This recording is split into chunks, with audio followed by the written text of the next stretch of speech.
The Christian way of discernment. Discernment is an area wherein a lot of Christians have a hard time in as we fail to think and act biblically. Our choices in life define who we are, and our goal is to make these choices to disclose our relationship with God at its fullest potential.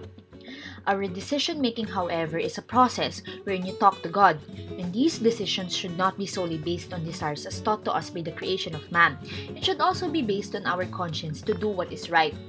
Now, what is discernment? Discernment is the ability to decide between truth and error, right and wrong.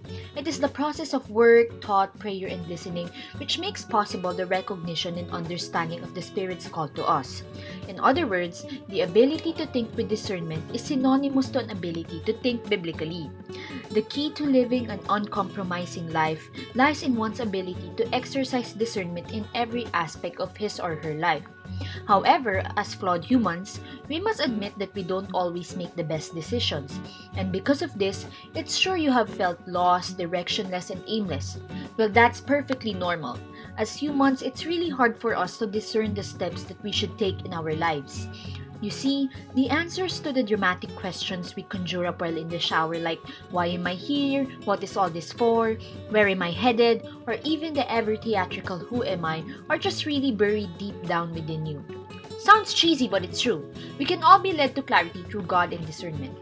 Now, there are two facets to discernment: desolation and consolation.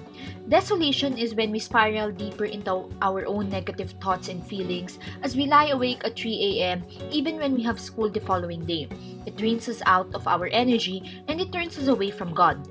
Consolation, on the other hand, is when we suddenly have all this energy that just makes us want to live. It generates new ideas and it inspires us, thus it leads us towards God.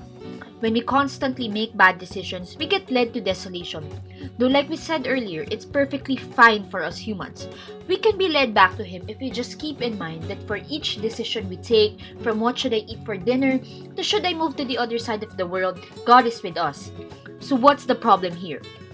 Sometimes when we are in desolation, we get stuck. We Christians experience paschal deaths like the death of our dreams, honeymoons, and youth.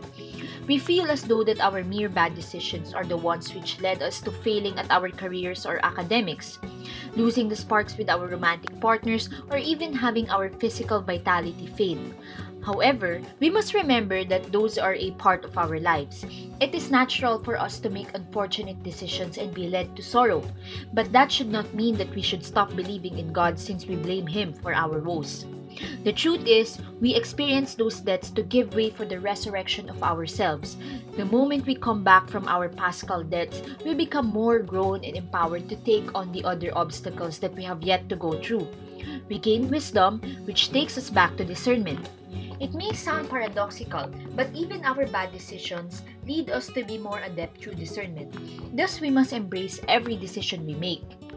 Now, let me tell you a story about a young boy who dreamed of becoming a cartoonist, but unfortunately, he was unsuccessful.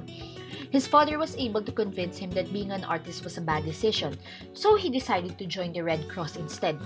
He was shipped to France and there he thrived. He was respected enough by his colleagues, so he painted his ambulance festooned with cartoon characters he created. A lot of people took notice, and after quite a while, he was able to discern when the right time to get back into the world of cartoons. He started a small company called Laugh-O-Grams, but it eventually went bankrupt. However, through God's guidance, he headed to Hollywood to try again. The only thing left to say is that his name is Walt Disney, and you probably know what happened next.